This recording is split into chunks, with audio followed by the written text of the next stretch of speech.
Okay, hello everybody. Thank you for joining this webinar with the UAVs for Payload Delivery Working topic, and really thankful for Oriol Lopez for putting on this presentation. Just for a little order of events, please do keep your microphones chance for questions afterwards. So if you have a question during the presentation, feel free to just type it into the message box. We will get to it at the end.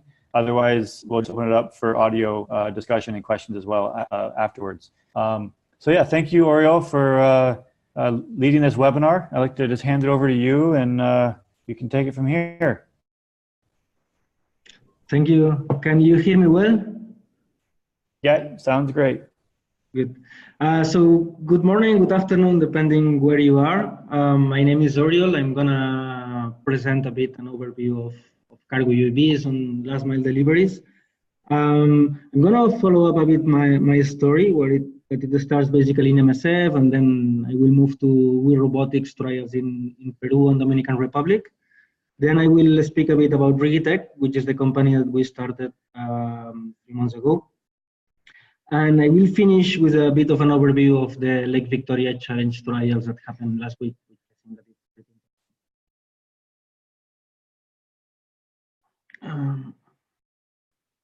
Hold on, because, okay, now. So basically my story starts with MSF as field logistician almost 10 years ago in Liberia in 2009. My background is as an engineer, and between missions, I was doing some work on robotics. And then I also moved to drones. So we started kind of a group with friends that we were doing drones and doing imagery and so on. And this strange mix brought me to an innovation unit from MSF in Japan, where I spent 2 years. One of the main projects, it was about cargo drones. So this is where my story kind of starts in this field. So a bit about MSF background. In MSF, we work in a lot of isolated places. We face a lot of challenges in transport. And sometimes we end up using some kind of exotic ways of transport to reach our beneficiaries and be able to deliver medical care. So in this image, in the left side, you can see a helicopter in Nepal, which was landing in very tight terraces. This plane is from either DRC or Central African Republic. Then you can see a speedboat in Southeast Asia.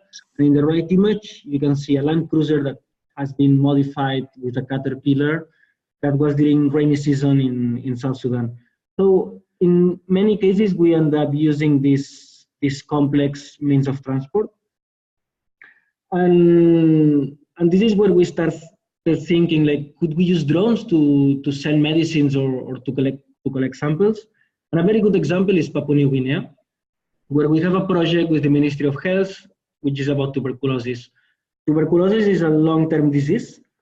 Normal treatment is 6 months, but that can go up to 2 years. And the challenge here is to collect the sputum samples to be able to diagnose. Here in the map, you can see Kerema. Here we have a pretty expensive machine called GeneXpert, but that have revolutionized the treatments of tuberculosis. The issue is that we need to collect samples more or less regularly. And as said, like, the treatments are from 6 months, but if the tuberculosis becomes multi-drug resistant, it can take up to 2 years and more invasive treatment. So collecting these samples in outreach areas, it's a big challenge. In 2014, we did a first trial with Matternet, where we first faced the challenges of using UAVs, but we also make the breakthroughs. The issue with Matternet is that it's a multi-copter, so by physics and density of batteries, there is a kind of a limitation of more or less 15 kilometers. It's important to note, because there are solutions like Zipline, that in the case of sample collection, we need a two-way trip. We need to collect the samples and bring them back. So we need to land and collect them, and this is a big challenge. An interesting point is that In this project, we have the collaboration of the Ministry of Health, so we have some government support. So besides TB samples, there are so many opportunities for shoebox less than 2 kilogram cargo. And here we can look at blood, vaccines, antivenom, a lot of lab equipment from a supply of consumables to some small equipment, or oxytocin, which can be a life-saving, but it needs cold chain. Besides that, with 2 kilograms, we could send a kit to clean 10,000 liters, and that could be super useful in cases like earthquakes or some kind of natural disaster. Or we can send comms kits. So if we have isolated populations, you can think about Nepal after the earthquake, being able to reestablish cell phone network in some areas, or just sending a satellite phone or satellite internet so people can regain access to internet. It can be an enabler for the emergency teams. So basically we want to use drones, we want to send medicines, and we want to do it in humanitarian environment. So what are the technical requirements? First of all, is like who is going to operate it, and in a classical way, it should be like the transporters, like DHL, FedEx, UPS. But in that case of MSF in Papua New Guinea, we are operating in very isolated areas. So we don't have a big volume of drugs that we need to send. We are not doing a lot of trips per week. We could contract a professional UAV operator, but these ones are expensive and they usually don't like to spend long time in the middle of nowhere. So basically we need to rely on our MSF logistician or local staff to operate these drones. But these people, they are not experts. So if we want this operator to be able to operate cargo drones, what are the control requirements? So this is a manual control that comes with most of the drones, but we want to travel 45 kilometers. So this is not something that is going to work. These are the classical ground stations that come with all the expensive drone kits, or they used to come. Now it's becoming simplified. But this is, again, it's something super complex. So it's not the way to go in this remote area. Basically, we need to look at some very simple means of planning routes, prepare the routes in advance, and provide a very simple way to operate them. Then about maintenance, like if we want to go far, the first way to go, it would be to use combustion engines with gasoline, which is something that is available, but it's not easy to maintain. So we're gonna go electric. These brushless motors that come with most of the drones, they are super simple to maintain, they are super robust. Basically, it's the same motor that you would have in your washing machine, and it's a technology that it's been known for more than 100 years. So it's reliable, simple, and it doesn't break. That's what we want to isolate it. Then it's about the platform. We could use a multicopter or we could use a plane. So if we use a multicopter, we have the advantage that the control is super simple and takeoff and lands are super safe. On the bad side, they are not very efficient machines. They don't have the range that we need. Usually they are limited to around 20 kilometers. If we were to use a plane, I have done takes off and landings with Robotics in Peru. They work. It's difficult that they work sustainable long time. If you do a 20 automatic takes off and landing with a plane that it's not super sensorized, most probably you will end up breaking the plane after a few tens of miles. On the good side, planes are efficient and they have long range, which is what we want. So what do we do? And basically, if we mix the two platforms, we end up with what we call a VTOL. A VTOL basically is trying to mix the best of a multicopter and the best of a plane.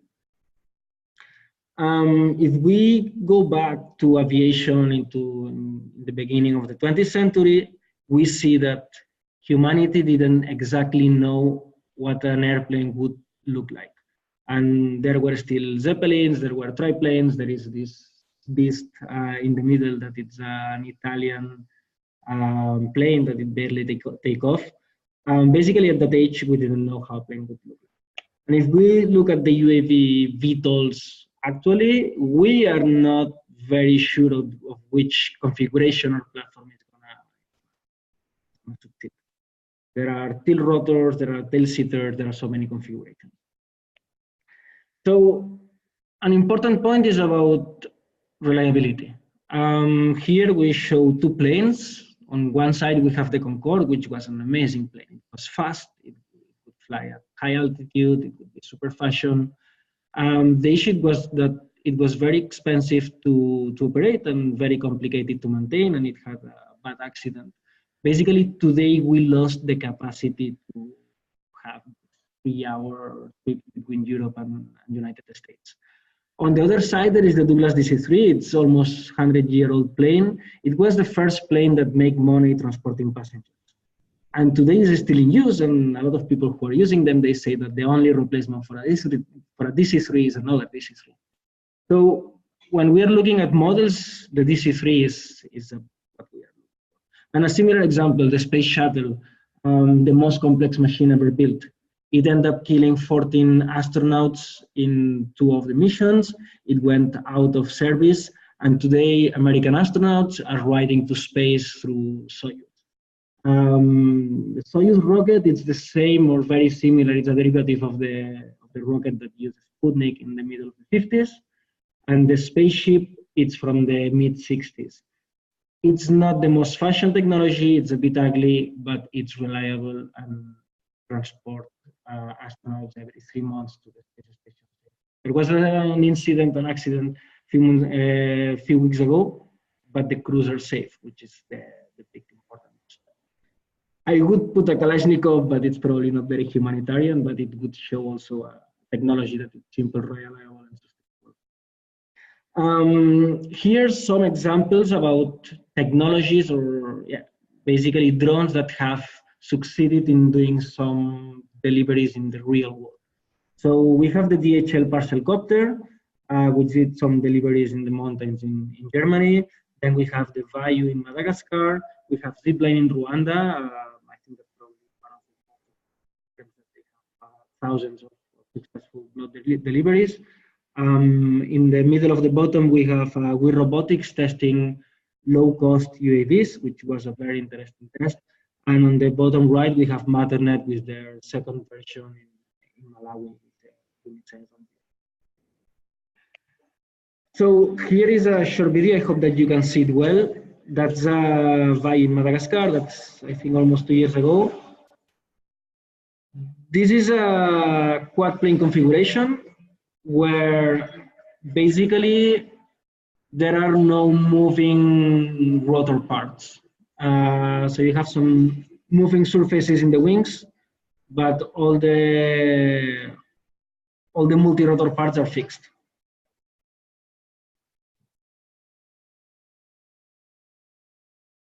This is a very short video of Quantum Systems. This is a tilt rotor. So basically it's also a VTOL airplane, but here we have that the multi-rotor parts, they tilt, they are vectorized. 2 approaches. I wouldn't say which one is more successful. I have my insights in terms of reliability, but and this is the CEO very happy. So going back to PNG and regulations, which is one of the hurdles onto the operations. So basically, we were good to move ahead in terms that we have machines that are less than 25 kilograms. We can fly within the limits, but there are 2 things that were uncomfortable from civil aviation perspective. One is that we want to fly beyond line of sight. We want to 45 kilometers. And the other fact is that we are operating basically on a very small remote airport that doesn't have a lot of traffic, but this is kind of a hard. So that means that we had to go to a higher level of regulation, or in some cases you need to ask for specific permissions. And this is kind of a challenge in today's cargo operations. Another important factor is that if we are transporting samples, we need to follow the UN 3373 regulation.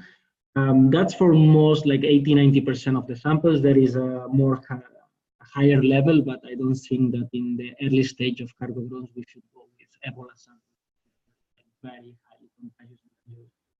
So important to ensure, like if you saw this video from Vayu, that was in the first test, and I think that these were dummy samples, but it's very important that we follow up the regulations.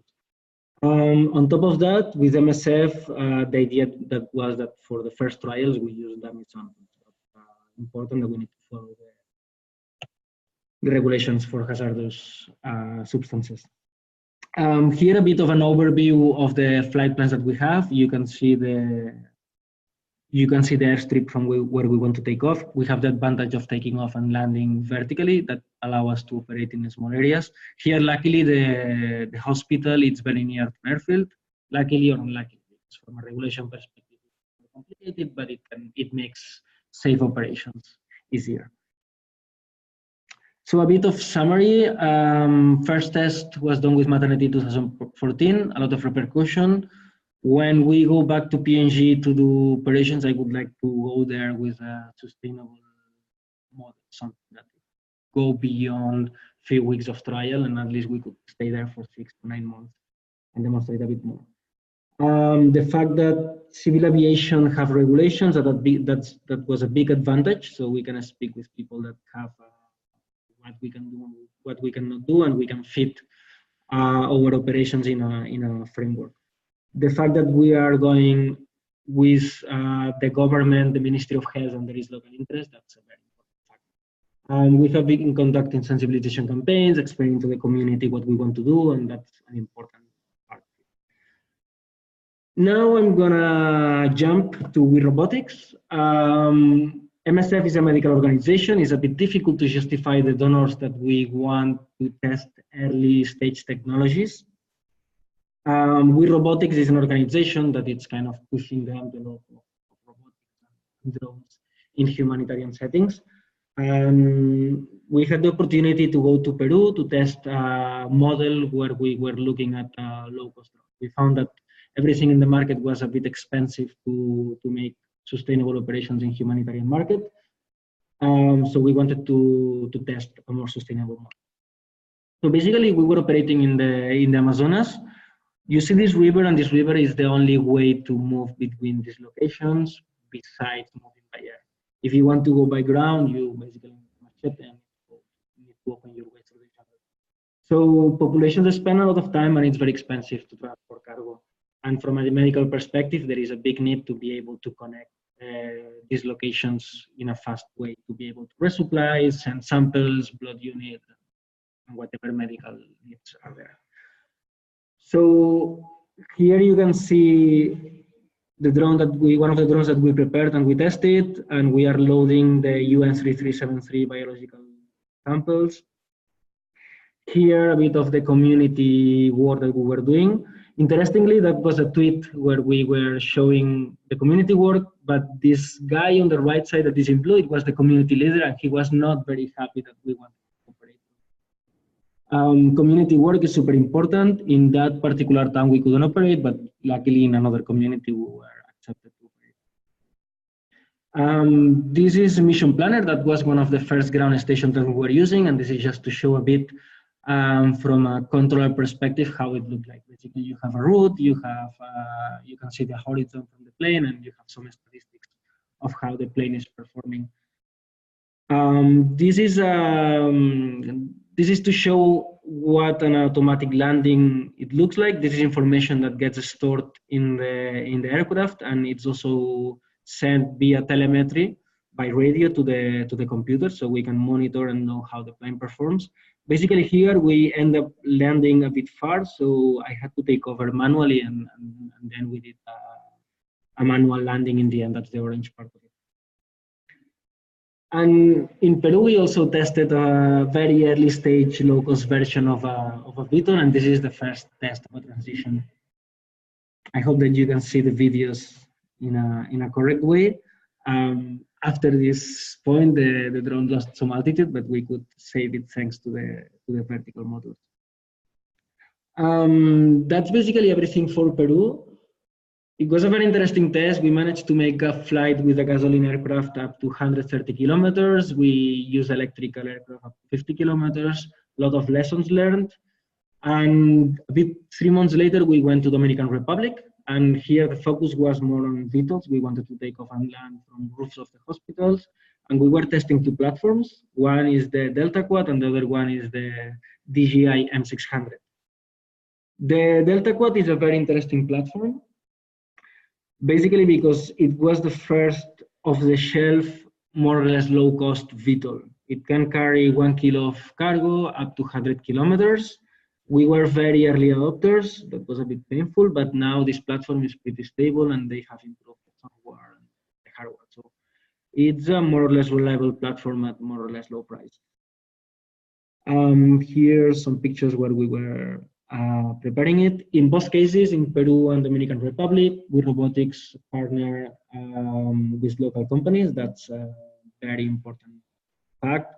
So building local capacity and creating a local environment where operations can be handed over to locals. It's a very important factor in cargo operations. This is the M600. Is off-the-shelf platform. It's very interesting in the way that it's very reliable. It has triple redundancy in GPS, in IMUs, in flight controllers. It's super tested and it's widely used in industrial settings. On the bad side, it's a very closed software, so it's a bit difficult to modify it and adapt it for cargo operations. One of the big lessons learned in Peru and Dominican Republic is that softwares today are mostly designed for mapping and operations in line of sight. When you want to do cargo operations and you want to land in the other side, which might be a different altitude, you find that you need to plan a route that it's not smashing to a mountain, or you have a return to home that usually is straightforward. And if you make a return to home, you don't want to go back home in a straight line. You would like to avoid, you would like to follow valleys and ensure that you are not smashing to anything. In the same way, if you are flying 50 kilometers at that kilometer 40, you find an issue, you don't want to go back home. You may better finish the mission or land where you are. So these tests were very interesting to find this kind of issues. We developed a small payload box for this DJI M600. Here are some pictures landing at a clinic destination, a very remote clinic. We went back 6 months later, where we provided training to a bunch of local pilots, local organizations, and that was very interesting. So we basically transmitted all the knowledge acquired in terms of what it means to do cargo operations and what it takes, what are the challenges, and so on. That was transferred to the local teams here. Not everybody is in this picture, but that's was basically all. We worked very closely in both cases, Peru and Dominican Republic, with local authorities. We got permissions, and they were very supportive of our operations.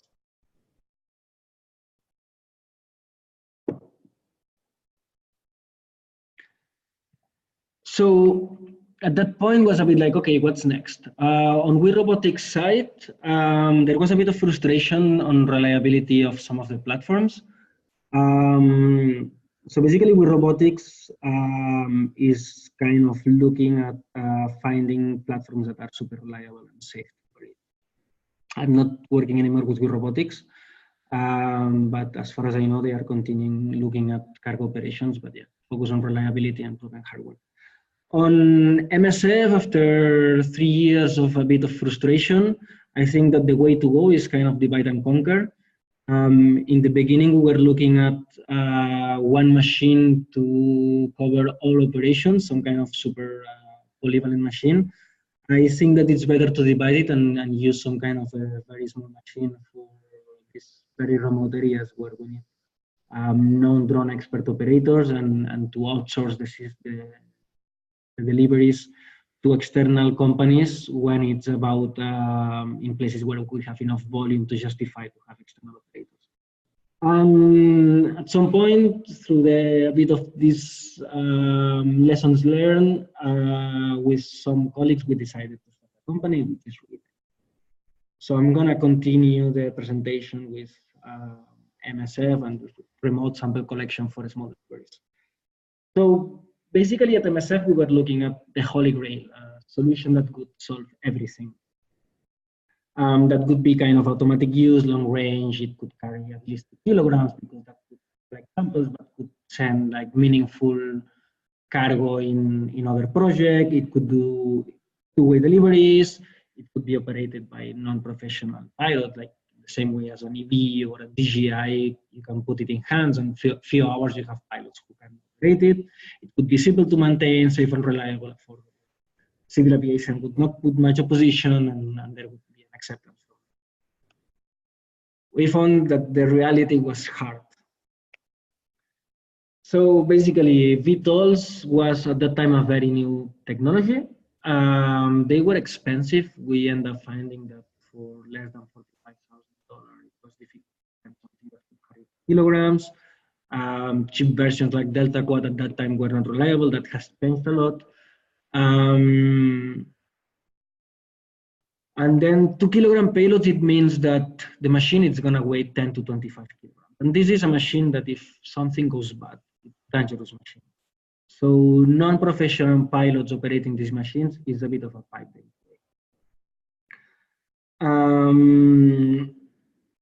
Yeah, so basically we found that it was a bit complicated. So the solution would be to divide. On self-operating in remote area, we find that a small VTOL would fit better. And that, let's call it an EB of cargo.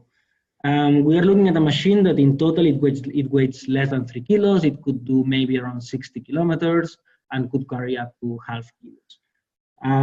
Volume in cargo is very important, and that many times is not taken into account. So at least 2 liters, I think that it would be a important thing. And yeah, basically here we are looking at a machine that we can put on the table, civil aviation, when we are discussing with them. On the other side, for operations of long range, where we are talking about medium VTOLs, yeah, that would require that we have a minimum amount of deliveries per day, let's say 3 deliveries. These machines weigh between 10 and 25 kilograms. And yeah, they could carry at least 2 kilograms and 50 to 100 kilometers. Volume being important, I found many solutions that they can carry weight, but then they don't have volume. And as long as you're not transporting liquids, volume, it grows fast. These machines, usually they are more expensive in terms of construction, and they are aiming at highly reliability. The holy grail here is to reach numbers similar to main aviation in terms of safety. So about these small platforms, they could fit in all these super remote areas where we have small volume. As I was saying, I would like to be able to sit down with civil aviation and have a machine that I can put on the table and show it, they can touch it, and so on. I'm going to play a very short video that's from an EV.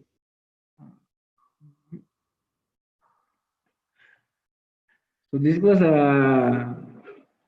an EV distributor showing how safe an EV is. And maybe this small cargo drone would not be as safe as that, but this is what we are aiming.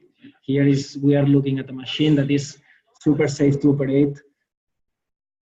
This plane is not broken. Basically, you need to snip it back and it continue working. But yeah, basically, we are looking at a machine that is like super safe.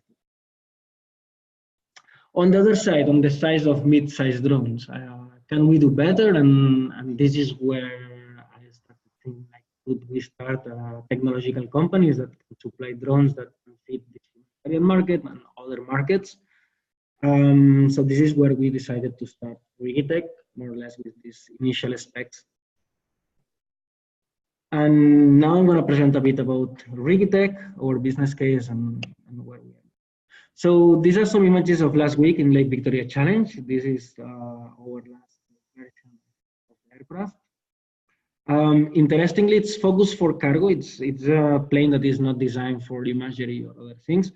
The front, it moves up, and that allows us to have access to a lot of volume. In the top right bottom, you can see the big payload bay. All this space is basically for cargo.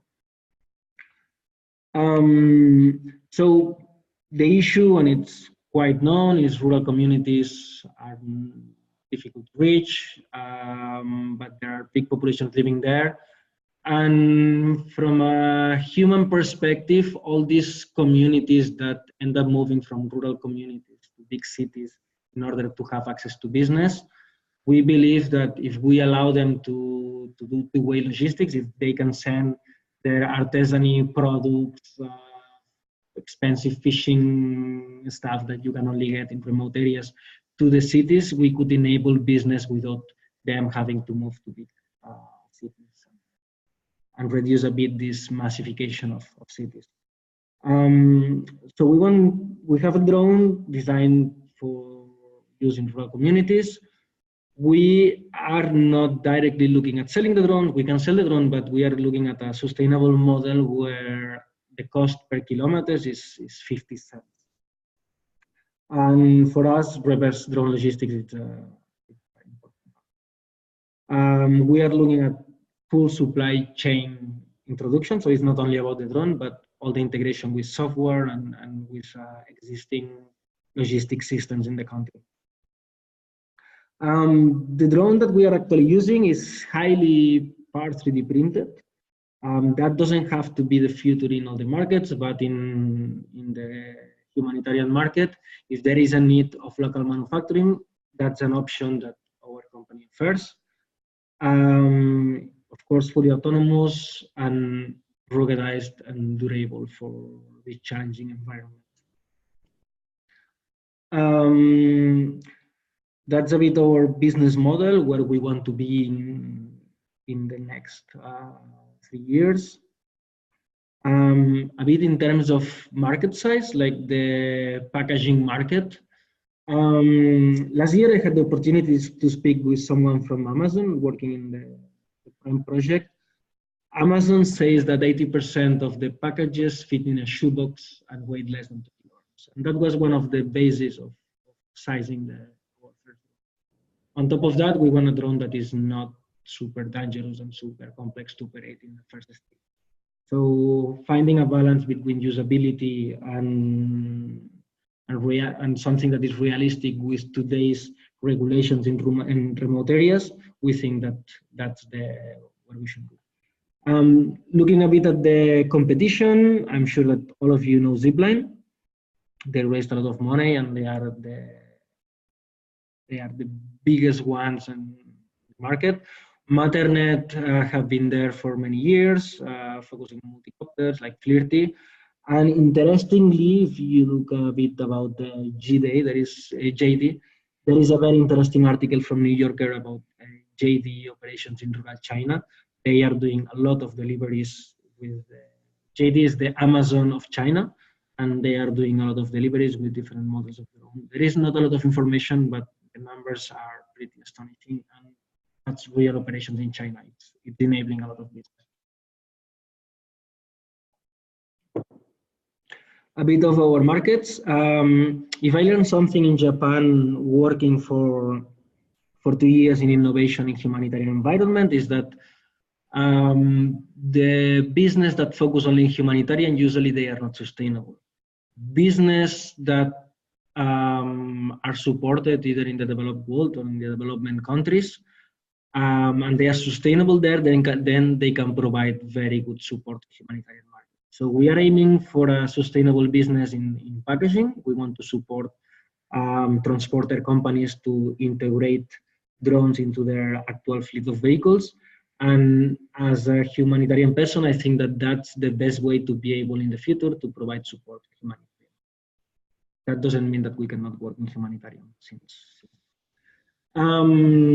Looking a bit at a map of competition about affordability, which I think that it's the holy grail, we are aiming at affordability for long range. And affordability doesn't necessarily mean super cheap drones. It means drones that the price per kilometer is affordable. So we are looking at a model that it could work in the long run. Really, like our main 4 pillars. Our drone, it's only for cargo. There are many companies building a lot of one drone that tries to fit all the markets. We think that cargo, it's a very important market and it needs very unique features. So a drone that is focused on cargo, it's important. On the other side, we are putting a lot of effort on developing our logistics software. We found out that ground stations today, they are not optimized for cargo. There is a lot of need of cloud information, of sharing information, different user levels, changing the intelligent way from how the drone will behave in certain scenarios, which for cargo, it needs to be looked in a different way. You are flying over mountains, so you need to avoid these mountains, you need to return back home or land in safety rally points in a safe way. There is a lot of decision making that is not ready, and there is a lot of management of the drones that is not optimized for cargo. So software is one of the main four pillars. Local operation and maintenance, we believe that when the drone has an issue, and the drones, as we know, they have issues, you need to send it back to the origin point to be repaired and send spare parts, is not a very sustainable model. So in countries where have a big challenge of supply, local manufacturing or local support, local repairing, that's one of the main pillars. So enabling teams that can operate locally and support them to be operate locally, that can repair the drones locally and can even build drones locally, that's not a necessary factor, but if it's needed, we are able to deploy local manufacturing capacity. And we are looking at a model where we can scale up operation. Bit of the timeline. So we are a very new company. We started basically in September. We are just back from challenge trials where we made public our existence. And now we are in feeding fund, polishing our technology, and hopefully starting operations beginning of. The team, David Rovira, he's coming from Sensefly. Amazing, he knows on the markets for drones. Adam Klaptoch, he's an amazing engineer, a lot of experience at Sensefly and then at We Robotics, and myself, which I come from humanitarian market, and I have been using drones for a few years. In the advisor side, we have Jean-Christophe from Sensefly, one of the founders of Sensefly, and Simon Johnson, who is well known in the world of cargo drones. So now I'm going to finish the presentation with the Lake Victoria Challenge. So Lake Victoria Challenge is supposed to happen next June, but because it's quite a challenge organization, they wanted to make a first trial, which ended up being pretty big and impactful. Lake Victoria is in between Uganda, Tanzania, and Kenya. In that case, we were based in Mwanza, and operations were to fly between Mwanza and Juma Island. On the bottom left, you can see Juma Island and the teams there. Yeah, the venue that we organized there, the boat, one of the boats that we were using, and on the right side, you can see Mwanza. Mwanza is the second biggest city in Tanzania, and Lake Victoria is the most densely populated rural area in the world. There are 30 million people living around Lake Victoria, with a lot of challenges in terms of medical supply, movement around. So, and Tanzania is pushing a lot in Mwanza region specifically to become kind of a startup region for. So a bit, who was there and which drones were there? On the top left, you can see Flypulse and Glock, two organizations that from Sweden that they joined forces, and they are using a Delta Quad. They are mostly focused on software, so they are putting high-level software on top of the Delta Quad. And the Delta Quad is the same platform that we were testing in Dominican Republic. Since then, they have improved a lot reliability, and now it's a platform that was flying strong winds without much problem. On the top right, you have Cyniger, which is a new company. The approach is very similar to the Delta Quad, but it's built with higher specifications. It's carbon fiber manufacturing in China, but the company is based in US. Then you can see the Rigitech, which is our drone, which I explained. Then you have Wingcopter, who have been the ones running operations in Mwanza for the last 6 months. They have been opening the doors in terms of operation. They have a platform that is not cheap, but it's very reliable and sleek with good performance. And in the bottom, you have Wintre, which is a company based in Zurich. It's a company based on mapping, and they have. On top of that, we have a lot of falcons, which they stole my breakfast a few days. And then we built, well, a local team built this bamboo drone, which was a very interesting point. And last day, Zipline show up there with the last model. From a drone perspective, I think that lessons learned here is that all the participants, all the ones that in the challenge, were VTOL drones. We had very good relation between the companies. All the platforms, they have a range of 50 to 100 kilometers. They can transport between 1 to 5 kilograms. The pricing goes from Cynosure at 1,500, or Deltapad, which is a bit cheaper, to some more expensive machines. Battery shipping, it's a headache when you want to use drones in humanitarian settings, and that was not different in this case. Like, shipping batteries was for a big problem. And we had no crashes, which I think that's a very interesting factor, even though the winds were super, super strong. From a regulatory perspective, TCAA, which is the civil aviation from Tanzania, was present and putting out of control. We had to get permissions, and that was right. Before every flight, we had to speak with them. We had secret services around. Militaries were there also making a lot of questions. Just to say that for Wingcopter, it took months to get the permission. An interesting part, we had a lot of presentations, we had an interesting venue. It was a very interesting organization.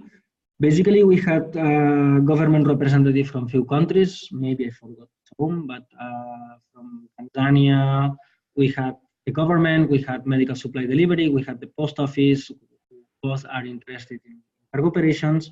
On the regulatory side, slowing down a bit and putting some issues as it's normal. We had the military, secret service, and CIA.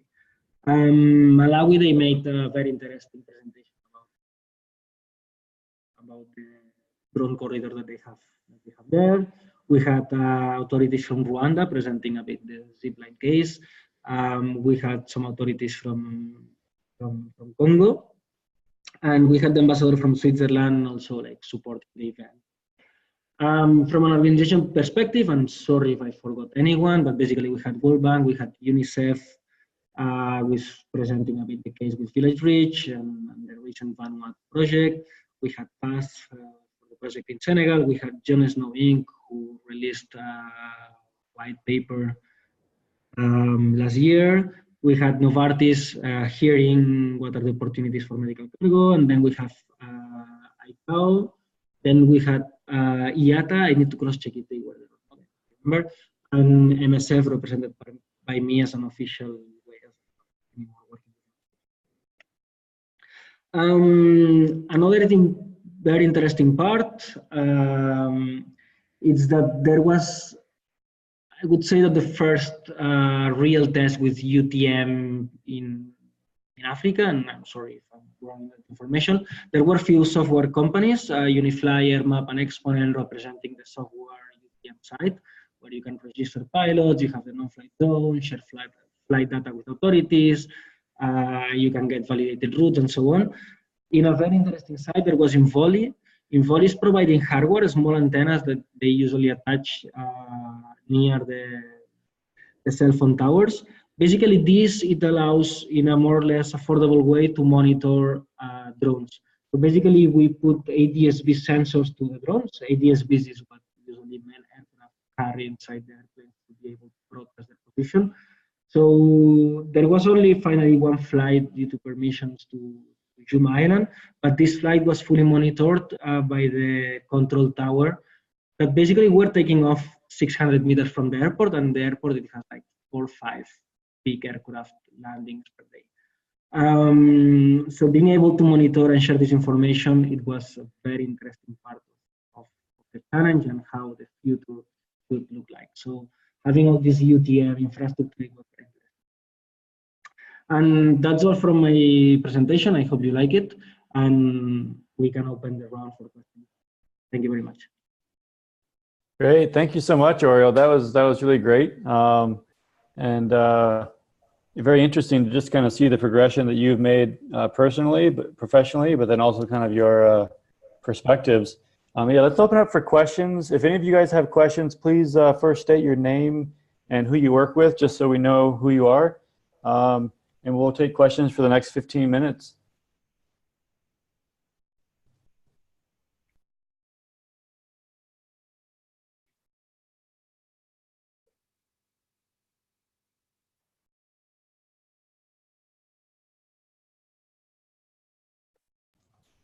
All right, well, I'll ask the first question. This is Paul, coordinator for the UpDog working group here.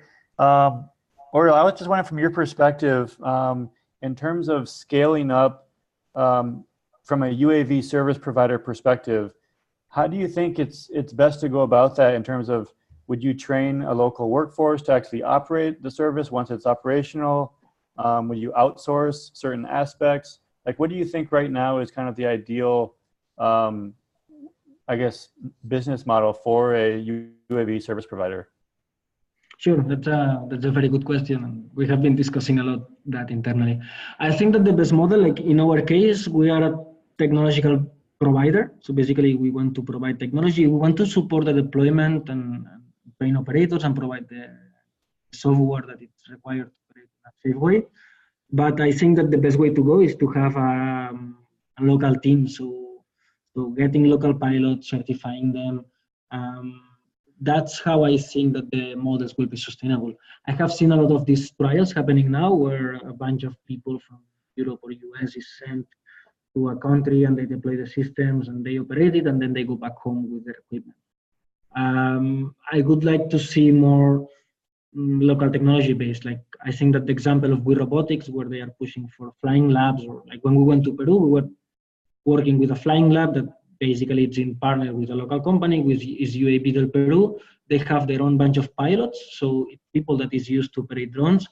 And that's kind of the perfect model where like, okay, someone is providing the technology, but then you have local capacity who is able to provide affordable and sustainable operations that are basically sustainability on time.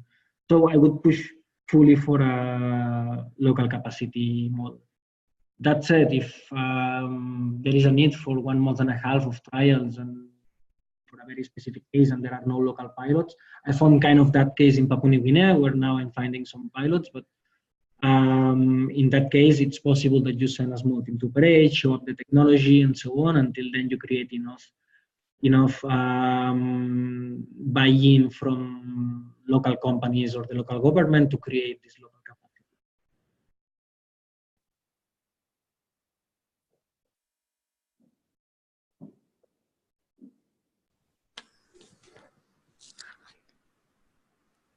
Hi all, this is Sara De La Rosa from the ISG, the Interagency Supply Chain Group. I'd like to make a comment. I mean, this is great work.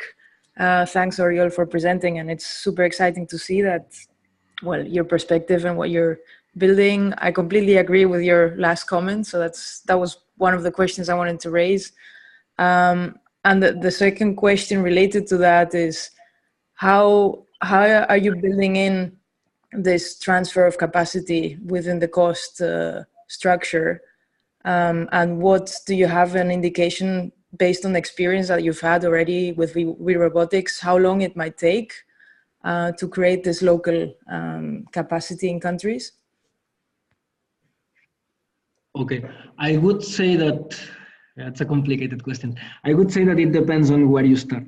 If I compare Papua New Guinea with Peru, I found that in Peru I have a strong base, and in Papua New Guinea, now we have one female pilot that she got in US, and probably she to start creating this local capacity.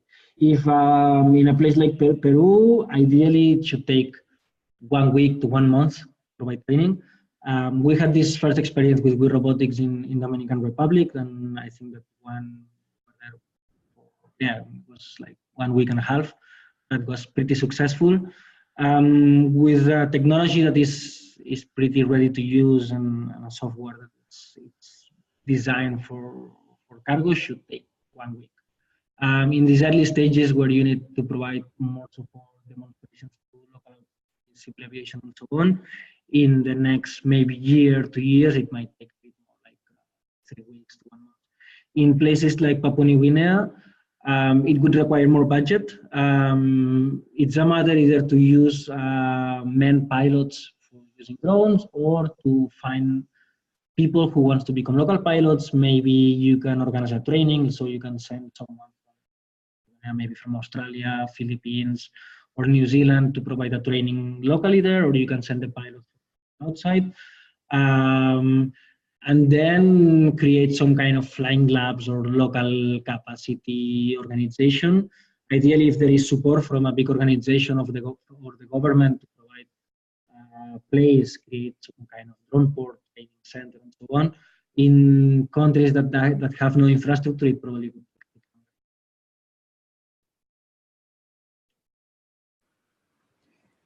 Thanks a lot, Oriol. So basically, do you foresee to continue cooperation with We Robotics to follow this model of the flying labs? Sure. Now I'm not, since a few months ago, I'm not collaborating much with We Robotics. As I was showing in the presentation, We Robotics is looking at technologies that are super reliable and have demonstrated a lot of flight hours. So I would like to work with them again. I think that the model of We Robotics is very interesting. But I will probably call them back once we have bulletproof and I feel comfortable with them again. Super, thanks. I'll leave the stage for someone else to ask questions. But I'll be happy to connect with you guys, Oriol, and maybe have some more exchange offline, if that's okay. Sure.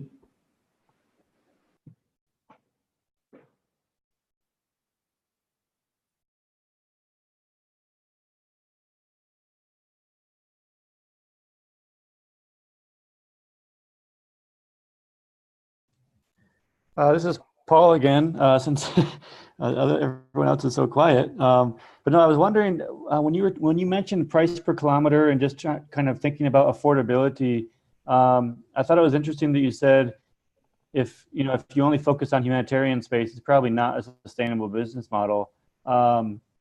What other sectors do you think are kind of when you're looking at kind of maybe marginal economies or some of these other spaces where we are trying to kind of improve health systems, et cetera, what other sectors do you think the private sector could start to explore the use of UAVs for delivery in addition to the humanitarian space?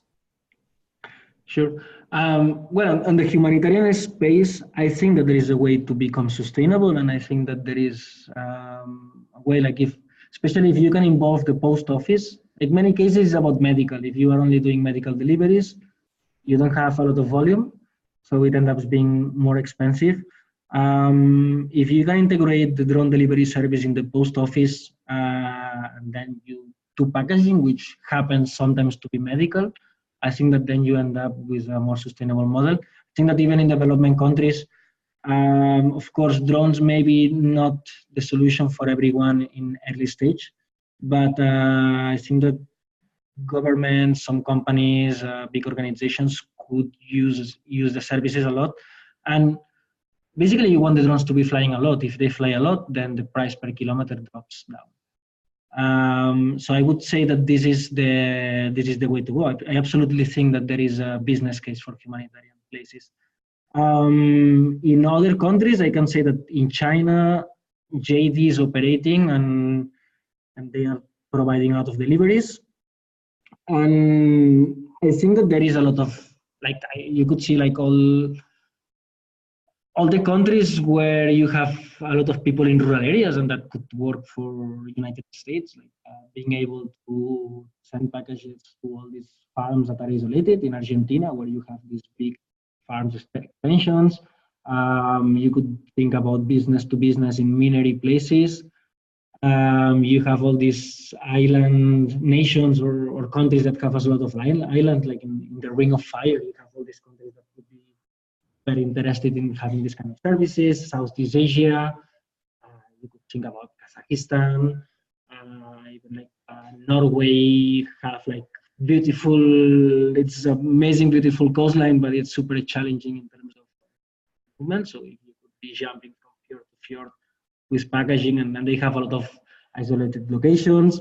In Switzerland, if you look at the map, there is a lot of Greenland, but there are a lot of chateaus or like these big houses with small farms everywhere. So every 2-3 kilometers, you have a small house that is isolated. So I think that the potential to provide mundane packaging, like it's not everything about sending like life-saving equipment, super expensive spare part.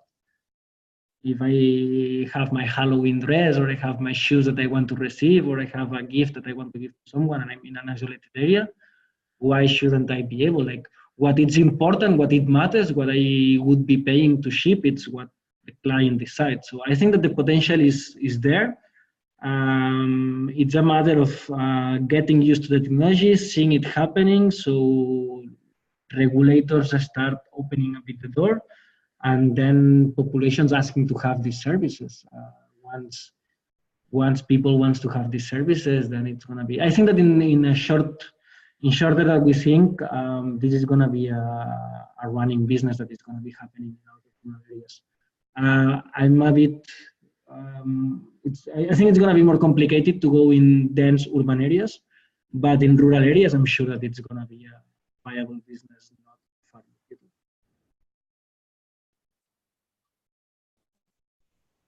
Cool, thank you. We have time for one more question. If anyone has any. Yeah, hi, this is Richard Wood from Softbox. I've got a question, Oriol, about the payload that your drone was carrying. What was the external dimensions of the box that was being used in those tests you were carrying out? Sure. So our box is 21 centimeter wide per 45 long per 16 of height. Okay. That says like we're using a very flexible manufacturing technique, so we can adapt and we can even go a bit bigger. And that's a square box. It doesn't have a. Okay, so again, so it's rectangular in profile. And of the tests that have been carried out so far, so both in Lake Victoria and other usage cases, have you also considered the need for temperature control of perhaps some of the medications being carried? Sure. I come from being a field logistician with MSF, and cold chain is one of the complex things. And yes, the idea here is that when you are doing mapping, you want a slow plane. When you are doing cargo, you want to go as fast as possible. So one approach is to reduce the flight time as much as possible. Then using styrofoam boxes, which would reduce the volume a little. On top of that, in early versions, probably use ice packs. In later, basically like a Loctite, an ice pack, and a styrofoam, it would do in generally well. Maybe in the future we can look at more fashion ways of having an active cold chain system. But I think that a few ice packs or like this ice packs. Okay. Time that is not more than an hour is more than enough to keep it in between 6 to 9 degrees. Sorry, from 2 to 6 degrees. Great. Okay, thank you.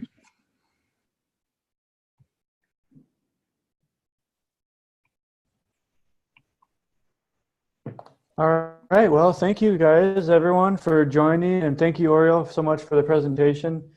We are recording this, so I'll be sending this out to the working group, so you will have a copy, both video and audio. And I'll ask Oriol to include a copy of the presentation as well, in case you want to share with other colleagues or anything. And again, if you have any questions, in the email, I'll send out contact information, both for Oriol and the working group. So thank you all again for joining, and have a great day or evening. Thank you. Thank you very much for the opportunity. Thank Thanks you. a lot, Paul. Great presentation, Oriol. Thank you. Very good. Thank you. Bye-bye. Bye bye.